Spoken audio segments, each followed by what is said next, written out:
Hi all. మనము ఎప్పుడైనా చపాతీ చేసుకుంటాం కదండీ. మార్నింగ్ బ్రేక్‌ఫాస్ట్‌కైనా లేకపోతే నైట్ డిన్నర్‌కైనా చపాతీ చేస్తూ ఉంటాం కదా!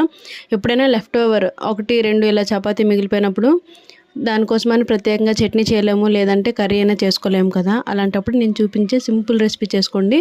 చాలా బావుంటుంది. చపాతీ, పుల్కా లేదా పూరి దేనికైనా కూడా బావుంటుందండి.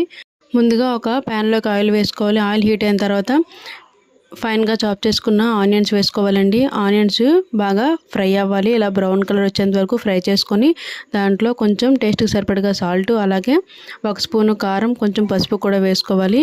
ఇవి కూడా పచ్చివాసన పోయేంత వరకు బాగా ఫ్రై చేసుకోవాలి. ఈ రెసిపీ అయితే చట్నీలాగా చాలా బాగుంటుంది. సింపుల్‌గా ఉంటుంది. టేస్ట్ కూడా బాగుంటుందండి. ఇప్పుడు బాగా ఫ్రై అయిన తర్వాత స్టవ్ ఆఫ్ చేసిన తర్వాత మనం కొంచెం పెరుగు వేసుకోవాలి. మన క్వాంటిటీ బట్టి ఆనియన్స్ అలాగే పెరుగు కూడా వేసుకోవాలి. నాకు 2 చపాతీసే ఉన్నాయి కాబట్టి దానికి తగ్గట్టుగా నేను కర్రీ చేసుకున్నానండి.